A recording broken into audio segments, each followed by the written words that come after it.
गोपियों को पता लग गया। अब उद्धव जी आए हैं, पहले तो उन्होंने समझा पीताम्बर में थे कि भगवान ही आ गए, तो जैसे ही देखा रथ तो अपने अपने घरों से दौड़ गए। इतना सुंदर वर्णन किया है रत्नाकर। भेजे मन भावन उद्धव के आवन, सुधी ब्रज गावनी में पावन जब लगी। भेजे मन भावन की उद्धव के आवन, सुधी ब्रज गावनी में पावन जब लगी। भेजे मन भावन की उद्धव के आवन, सुधी ब्रज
खाना बना रही थी, रोटी तवे पर थी या कोई दूध निकाल रही थी, उसी समय रथ को देखते कि हमारा श्याम सुंदर आया है, उसकी अवस्था में तोड़ पड़ी और जाकर के झुंड के झुंड झोरी झोरी झोरी झोरी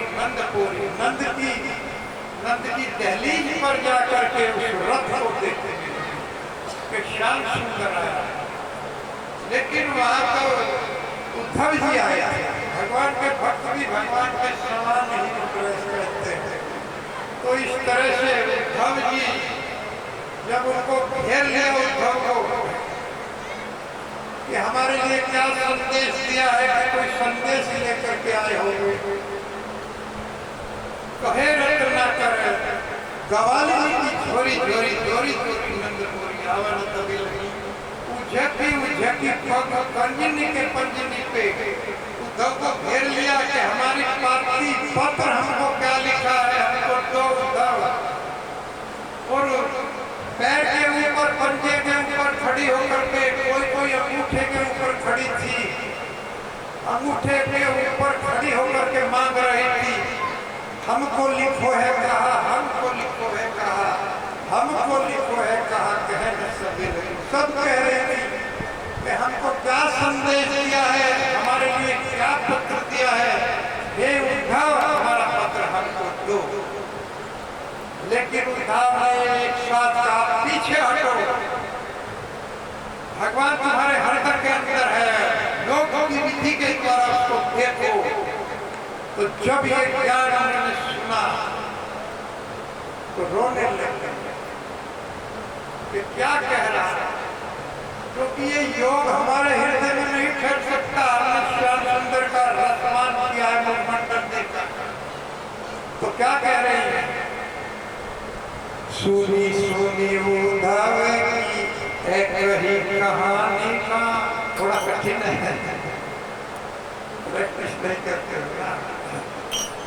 सुनी सुनी उद्धव की एक ही कहानी का, कोई रानी कोई खान ही की रानी है, कोई रानी कोई खान ही की रानी है। कहे रंग ना कर निशानी पर रानी को, कहे रंग ना कर निशानी पर रानी को। बिकलानी बिकलानी बिकलानी है, ओ बिकलानी बिकलानी बिकलानी है, ओ बिकलानी बिकलानी बिकलानी है, ओ बिकलानी बिकलानी बिकलानी है। ओ शैतानी को हरे रंग पानी रही, ओ शैतानी को रंग भर पानी रही, ओ शैतानी को हरे रंग पानी रही, ओ शैतानी को हरे रंग पानी रही। ओ भूमि भूमि पर भूमि मुरझानी है, ओ भूमि भूमि पर भूमि मुरझानी है, भूमि भूमि पर भूमि मुरझानी है, ओ भूमि भूमि पर भूमि मुरझानी है।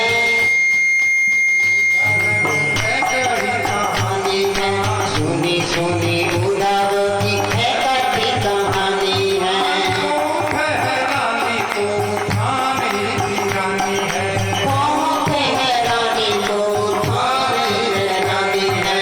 कही रंग न कर निशानी पर रानी को, कह रंग न कर निशानी पर रानी को। ओ बिकलानी बिकलानी बिकलानी है, को शाम के दीवानी पीर रानी को, को शाम के दीवानी पीर रानी को। कोमल करे जो धामी बहन सुहानी है, कोमल जो बहन सुहानी है। सुनी सुनी उद्धव की एक ही कहानी है, सुनी सुनी उद्धव की एक ही कहानी है। को रानी को खान ही की रानी है, को रानी को खान ही की रानी है। कहे रत्ना कर दीवानी पर रानी को, कहे रत्ना कर दीवानी पर रानी को। बिकलानी बिकलानी बिकलानी है, ओ बिकलानी बिकलानी बिकलानी है। तो जब उद्धव ने उपदेश देना शुरू किया, उद्धव को पूरा विश्वास था कि जैसे ही मैं उपदेश करूंगा उसी समय गोपियां योग को धारण कर, लेकिन ऐसा नहीं हुआ। एक साथ ही सुनी सुनी उद्धव की एक ही कहानी का, कोई घूम करके पछाड़ खा करके भूमि पर गिर गई, जो चारों तरफ को घूमने लगी। कोई उससे कुछ उद्धव को गाली देने लगी, कोई कोई आशीर्वाद होने लगा, आंखों से रोने लगी, और कोई कोई कम बैठ गया, आंखों से आंसू भी नहीं निकल रहे थे। एक साथ कलेजा पकड़ करके बैठ गए कि क्या करें। नकार दिया पूरी तरह से इस योग को। भगवान का शक से सीख तक प्रेम में डूब चुकी थी। जो भगवान का भक्त इस तरह से प्रेम में डूब जाएगा, वो कैसे भौतिक शरीर का चिंतन कर सकता है? कोई पुरुष कह सकता है कि महाराज में किसी स्त्री का चिंतन करता है, कोई स्त्री अपने प्रेमी का रात में चिंतन करती है, कह सकती है, लेकिन ये भौतिक शरीर मलमूत्र का शरीर का अगर कोई चिंतन करता है तो उससे बड़ा दूसरा नहीं है। अरे उस शरीर का चिंतन करो जो सनातन है, जो दिव्य है, ऐसे शरीर का चिंतन हम लोगों को करना चाहिए। आगे क्या कह रहे हैं? आइए वो शिक्षा मन को योग मथुरा तो पे योग के वचन बतराओना, योग बतराओना।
भगवान के मित्र हो, उनके सखा हो। आए हमन को योग मथुराता करते हुए योग के वचन, ये योग के वचन ना बतरा जो कृपा करी दरस तीनों दुख करी के तुमके अधिक बढ़ाना। बहुत बड़ी बात है, आप आए भगवान के सखा हो, आपके दर्शन होने हुए, लेकिन आप ये वचन बोल करके दुख को बढ़ाओ, क्योंकि हम तो पहले से ही है और दुख को बढ़ाने का काम ना करो।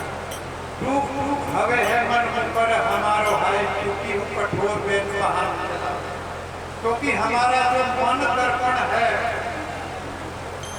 ये दर्पण की तरह से हमारा मन, और इस पर कठोर पत्थर आप चला रहे हो, और जब ये टूट जाएगा तो इसमें अनेक मनमोहन प्रकट हो जाएगा। जब आईना टूट जाता है तो अनेक मुख दिखने लगते हैं। पहले एक दिखाई देगा, लेकिन जब वो टूट जाएगा आईना तो उसमें अनेक मुख दिखाई देने लगते हैं।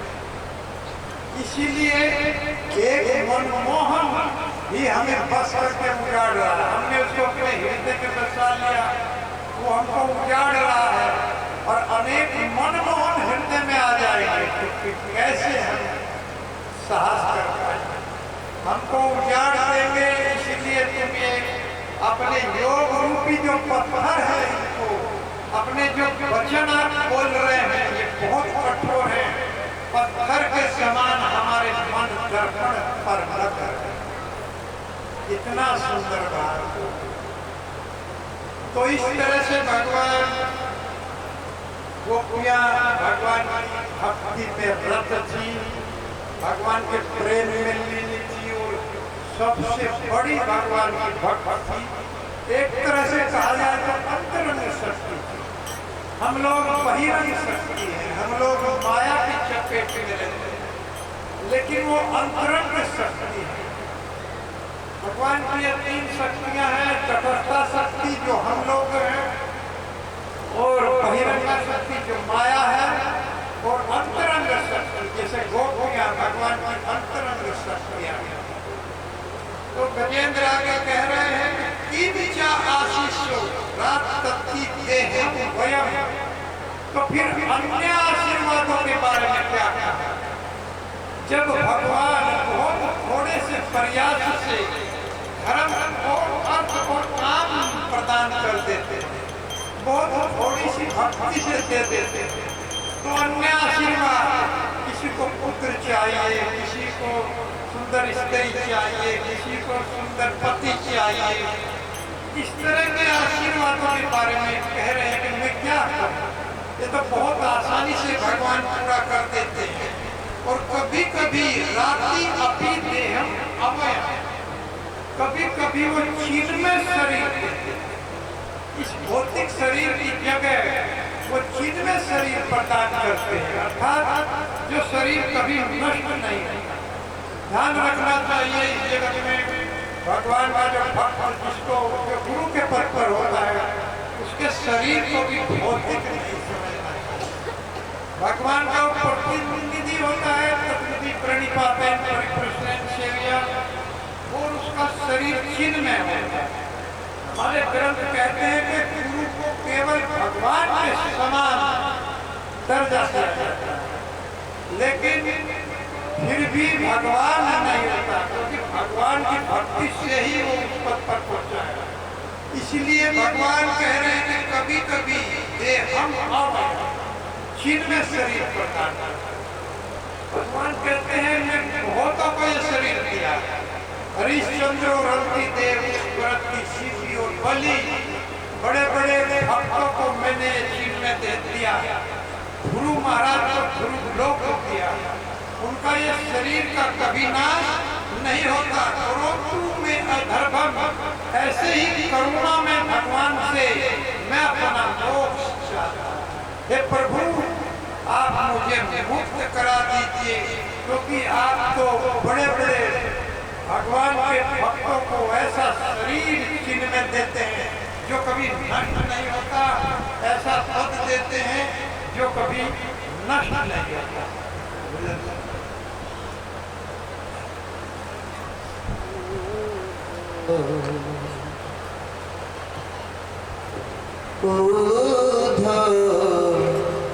हम इस लायक नहीं,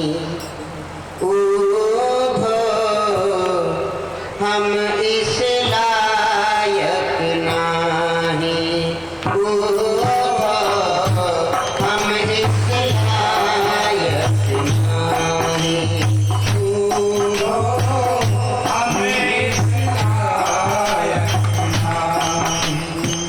बंद करो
इस लायक नहीं। बोलो हम इस लायक नहीं। बोलो हम इस लायक नहीं।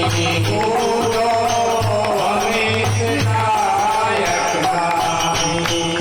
लंगड़ा लूला ब्रह्म तुम्हारा। लंगड़ा लूला ब्रह्म तुम्हारा। हमरे काम का नहीं। हमरे काम का नहीं। हमरे काम का नहीं। हमरे काम का नहीं।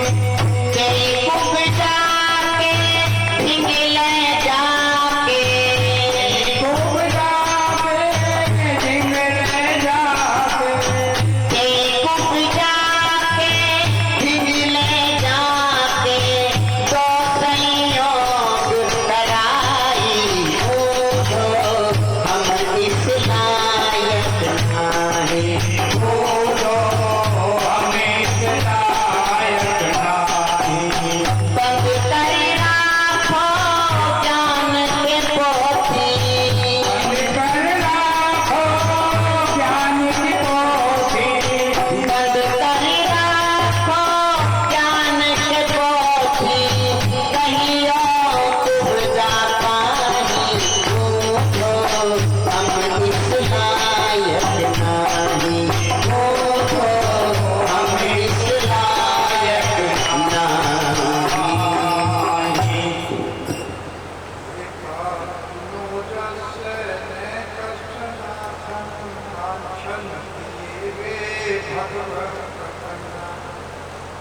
अत्यद्भुतं तच्चरितं सुमङ्गलं गायन्ति आनन्दसमुद्रमग्नाः।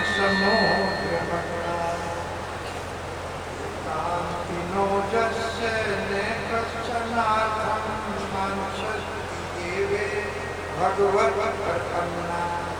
अत्यद्भुतं तच्चरितं सुमङ्गलं गायन्ति आनन्दसमुद्रमग्नाः। ऐसे भगवान मेरी रक्षा करें। एकांतिमजस्य न कश्चन। जिनके एकांत ध्यान एक बुद्धि वाले भक्त वांछति, जिनकी कोई भी इच्छा नहीं होती, ये वे भगवत प्रपन्ना पूरी तरह से भगवान के ऊपर निर्भर है। अद्भुतम तत्चरितम सुमंगलम। ये प्रभु आपका जो चरित्र है बहुत अद्भुत है। सुमंगलम समस्त जीव भावियों का कल्याण करने वाला है। वो भक्त गायंती आनंद समुद्र मग्ना। आपके जो चरित्र को आपकी लीलाओं को गाकर सदैव आनंद के समुद्र में मग्न। आनंदम बुद्धिवर्धनम प्रतिपदम पूर्णमता स्वादनम। भगवान का ये नाम आनंद का एक समुद्र है और इसमें जीव और एक कदम पर आनंद की अनुभव करता है, अनुभूति लेता है जब वे इसको गाने लगता है। इसी तरह से भगवान का भक्त सदैव आनंद में रहता है। ऐसे बड़े बड़े साधु की भी कोई भी इच्छा नहीं है, केवल भगवान के ऊपर निर्भर है। भगवान से कुछ कभी मांगते नहीं। सबसे बड़ी यही भक्ति है कि भगवान से कुछ मांगना नहीं चाहिए, क्योंकि जो मांगते हैं तो भगवान देकर के पीछा छुड़ा, लेकिन जो नहीं मांगते भगवान सदैव के साथ रहते हैं।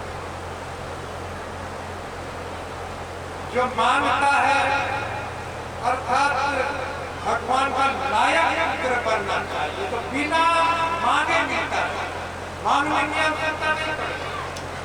जैसे माता पिता के दो पुत्र हैं, एक लायक एक नालायक, इसी तरह से भगवान के भी लायक और नायक, लायक और नालायक, जीव भूत और ब्रह्म। जीव भूत भरत भद अवस्था का जो जीव है वो भगवान का नालायक है, कभी भगवान का नाम नहीं। कभी भगवान को प्रणाम नहीं, लेकिन ब्रह्मभूत प्रसन्नात्मा ने सोचती ने काम किया। ब्रह्मभूत की अवस्था में जो भगवान का लायक पुत्र है उसमें कभी कोई चिंता नहीं सताता। वो भगवान के इन लीलाओं में जो अद्भुत लीला है वो गाता रहता है और आनंद में रहता है। ऐसे साधुओं का अगर कोई संग कर लेता है तो वो भी आनंद के समुद्र में डूबते हैं। और अगर ऐसे व्यक्ति का संग करता है तो नरक में डूबते हैं। ऐसे साधु वेद नारद जी भगवान के अनन्य भक्त हुए। देखिए कितनी बड़ी बात है, साधु के संग से कैसे हृदय बदल जाता है। एक बार जंगल से जा रहे थे, चित्रकूट के जंगल में पैदल जा रहे थे, तो रास्ते में उन्होंने देखा कि सुअर तड़प रहा है, उसके बाण लगे हैं, मरा नहीं है, तड़प रहा। तो फिर आगे बढ़े तो एक खरगोश ऐसे तड़प रहा था। फिर आगे बढ़े तो एक और पक्षी उन्होंने देखा और सामने से एक हिरन खड़ा हुआ देखा। जैसे उन्होंने इधर उधर को देखा कि एक पेड़ की आड़ में एक शिकारी बाण चला रहा था। अब उसका शिकार हिरन होने वाला था। तो नारद जी उसी दिशा में बढ़ गए, उस शिकारी की तरफ के बाण पेड़ की आड़ लेकर उस हिरण का वध करने वाला।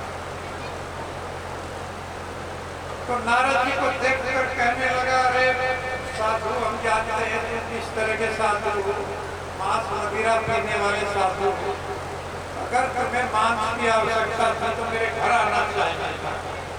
नारद जी बोलने को कुछ कह रहे थे, फिर चुप करा दिया। चुप हो जाओ, हम सब जानते हैं आप लोगों को मृगशाला की आवश्यकता होगी। हमारे घर पर बहुत मृगशाला है, वहां पर आना चाहिए। यहाँ पर जो तुमने हमारा शिकार भगा दिया, आपको देख करके चला गया, हमारा तो शिकार चला गया। नारद जी ने फिर उसकी तरफ हाथ किया बोलने के लिए, लेकिन नहीं सुन रहा था। तो नारद जी और निकट गए उसके और कहने लगे, भैया हमको बोलने का मौका दो, तो कहिए क्या कहना है। हम ये पूछना चाहते हैं, ये जो पशु पक्षी तड़प रहे हैं इनको किसने मारा है? उसने कहा हमने मारा है। तो पूरी तरह से क्यों नहीं मारा, क्यों इनको तड़पा रहे हो? तो शिकारी कहता है, अरे इनको तड़पता हुआ देखकर मुझे जो आनंद मिलता है उसकी कोई सीमा नहीं, पूरी तरह से नहीं मारा। देखिए इस तरह के जीव भी इसी जगत में हैं जो दूसरे के दुखों को देख कर प्रसन्न। हम जैसे लोग भी अपने पड़ोसी को देख कर दुख में हो जाते हैं। अगर उनके पास कोई गाड़ी आ गई तो हमारे पास दो नहीं, ये ईर्षा हृदय से नहीं जाता। लेकिन जो भगवान का भक्त है वो बहुत प्रसन्न हो जाता है। अगर पड़ोस में किसी के गाड़ी आ गई है, कभी हमारे ही काम आ गई। एक बार एक इसी तरह का व्यक्ति था, भगवान शिव की पूजा करने लगा, आशुतोष से जल्दी प्रसन्न हो गए। उसने कहा मांग क्या मांगता है? वो जानता था कि ये ईर्षालु है, तो भगवान ने पहले ही कह दिया जो भी तुम मांगोगे तुम्हारे पड़ोसी को दुगना मिलेगा। ये पड़ोसी से ईर्षा करता है, पहले ही बोल दिया कि धन मांगेगा तो पड़ोसी। तो उसने विचार किया बहुत गंभीर, ये तो भगवान ने बड़ा गलत कर दिया। अब मैं तो बहुत धन मांगने वाला था, लेकिन अगर मैंने धन मांग लिया 100 करोड़ तो पड़ोसी को 200 करोड़ मिलेगा, वो हमसे बड़ा हो जाएगा। तो उसने बहुत विचार किया, जैसे गजराज गजेंद्र तो विचार कर रहे हैं लंबे समय तक किस तरह से मैं मुक्त हो सकता हूं, और निर्णय लिया कि मैं भगवान की शरण ग्रहण करूंगा, वो मेरी रक्षा करेगा। व्यक्ति ने विचार किया और विचार करके भगवान शिव से कहने लगा कि आप हमारे घर के आगे कुआं खोद दो, पड़ोसी का दो टूट जाएगा। अच्छा, तो कुआं खोद दिया, पड़ोसी का दो टूट गए। फिर इसने मांगा, है भगवान दूसरे वरदान में आप मेरी एक आंख फोड़ दो, पड़ोसी की दो टूट गई। तो पड़ोसी की दो फूट गई। उसका इरादा था कि आंख फूट जाएगी तो चलेगा, दो कुएं हैं, कुएं में गिरेगा और पड़ जाएगा, इसलिए वो वरदान था। तो हम इस तरह से ऐसा करते हैं। तो भगवान का भक्त है वो ऐसा नहीं करता, वो सुखी होता है, क्योंकि कभी न कभी पड़ोसी की वस्तु हमारे काम निश्चित काम आएगी, ये आप लोग जानते हैं, लेकिन फिर भी हम लोग नहीं करते। तो इस तरह से नारद जी ने पूछा, ये जो पशु पक्षी हैं इनको मार कर तड़का खा के आनंद आता है? वो भूत स्वर्ग लोकेस्मिन् देवासुर एवं पदम पुराण में वर्णन मिला है कि विष्णु भक्त स्मृतो देवा असुर सत्य पर, इसीलिए कहा गया है केवल भगवान के कृष्ण को पदम पुराण बोलता है, वो देवताओं के समान है, अन्य सब पशु करे, क्योंकि ऐसे ही वरदान मांगते हैं और देने वाले को वरदान देते रहते हैं। तो इस तरह से क्यों तड़फा कर मारते हो? क्योंकि मुझे आनंद आता है, पशुओं को तड़फा कर मारना। तो उन्होंने नारद जी ने कहा, एक दिन आपको भी इसी तरह से तड़पना पड़ेगा, ये कर्म निश्चित आपके सामने आएगा। अरे मुझे कौन मार सकता है, मेरे हाथ में ये धनुष है। इसी तरह से हम लोग समझते हैं कि हमारी कभी मृत्यु आने वाली नहीं है। आज ये मर रहा है, कल वो मर गया, उसके साथ चले गए, लेकिन अपनी कभी आने वाली नहीं। इस तरह से हम लोग अहमे हनि भूतानि गच्छन्ति ही हमारी शेषा थामर मिच्छन्ति इमास करिए अतः। जब युधिष्ठिर महाराज से पूछा गया कि सबसे बड़ा आश्चर्य क्या है, तो कहते हैं कि लाखों जीव हमारे सामने यमान ले जा रहे हैं, मर रहे हैं, और हम उनके साथ शमशान घाट तक जाते हैं, लेकिन शमशान घाट से निकलते ही समझ लेते हैं हम मरने वाले नहीं हैं। यही सबसे बड़ा था। और बताया गया था कि मृत्यु गर्भ में भी झपट्टा मारती है और वो सदैव हमारे साथ लगी हुई है, इसलिए समय में गवाकर सदैव हरि का भजन करना चाहिए। हरे कृष्णा कृष्णा कृष्णा हरे हरे, हरे राम राम राम हरे हरे। जैसे ही नारद जी ने कहा कि ये धनुष उस समय तुम्हारे साथ नहीं देखे, तुम्हारा साथ नहीं,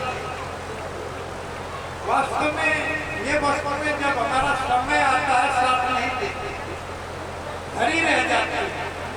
तो ये बात उसकी समझ में आई, चरणों में गिर गया, हे प्रभु मुझे बचने का उपाय बताइए, मैं तो बहुत पाप कर चुका।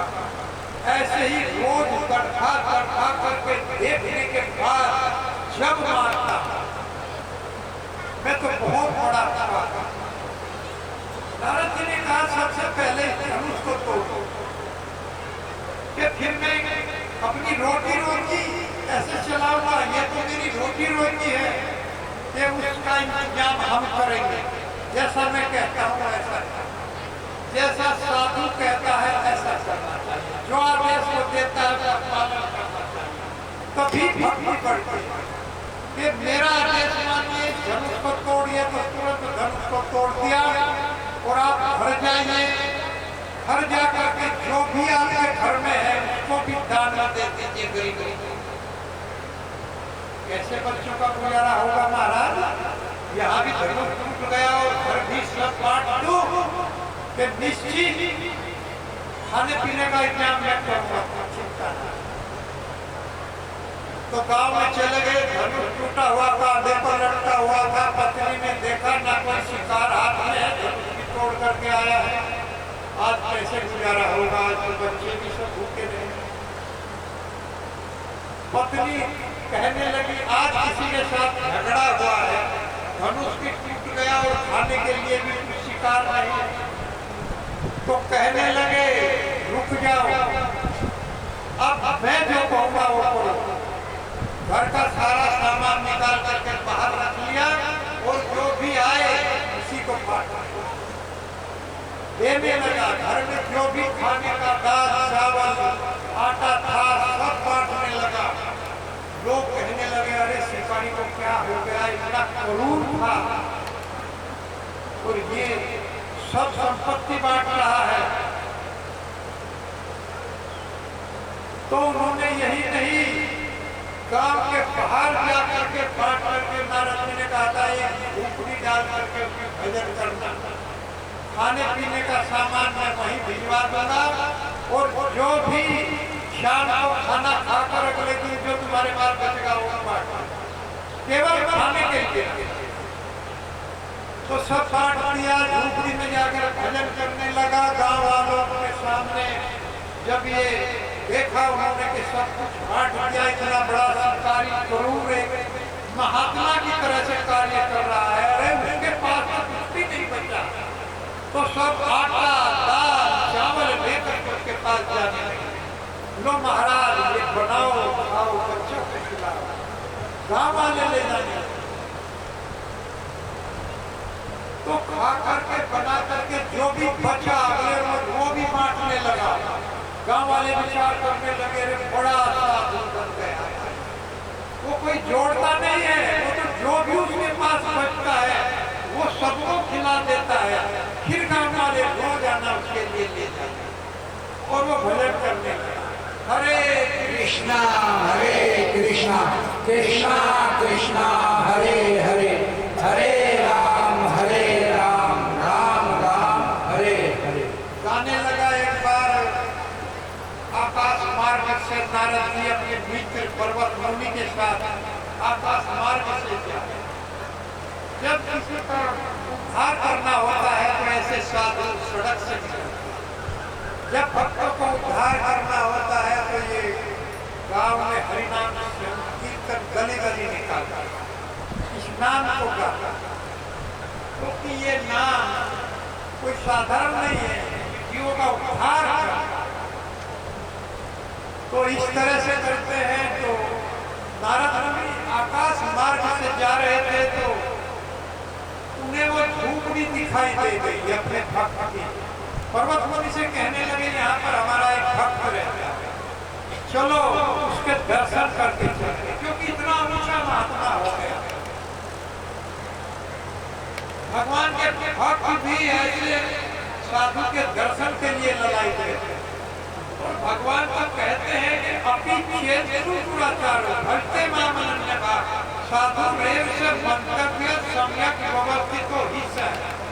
मेरा भक्त अगर दुराचारी भी है, अगर आपने उसमें कोई दोष देख लिया, लेकिन निरंतर मेरा भजन कर रहा है तो उसे साधु मानो। उस दुराचार को आप अपने हृदय में मत उतारें, क्योंकि कभी कभी उससे दुराचार होता है, वो दुराचार करता नहीं है, इसीलिए उसका साधु मानिए। जैसे दुराचारी रत्नाकर इतना बड़ा दुराचारी था, नारद जी को बांध लिया और कहा जो भी हो रख लो। नारद जी ने कहा ये तुम पाप कर रहे हो, मैं रोज करता हूँ कि कौन हिस्सेदार है इसमें, कि मेरे घर वाले भी है खाते हैं, पूछ के आओ वो हिस्सेदार है क्या। वो गया घर, पत्नी से पूछने लगा मैं ये जो पाप कर रहा हूँ, लोगों को मारता हूँ पूछता हूँ, खाते तुम भी हो, तुम मेरा साथ दोगे। अगर मुझे दंड मिलने लगा कि हम क्यों देंगे, तुम्हारा कर्तव्य है हमारा पालन करना, हम कोई साथ नहीं देंगे, ये तुम्हें ही भुगतना पड़ेगा। बच्चों ने भी साथ मना कर आकर के चरणों में गिर गया, हे गुरुदेव आज मेरी आँख खुल गई, आप मेरा उद्धार करें। तब कहने लगे बोलो राम। राम नहीं बोल पाया, देखिए मुख से राम नहीं निकला, इतना पाप कर चुका था, अर्थात उसको मरना चाहिए था, इतना बड़ा पाप किया और वही निकला कि बोलो मरा मरा, क्योंकि मरने लायक पाप कर चुका था, इसलिए मरा बोला कि बोलते जाओ मरा मरा मरा मरा मरा मरा, तो मरा का राम हो गया। उल्टा नाम जप जग जा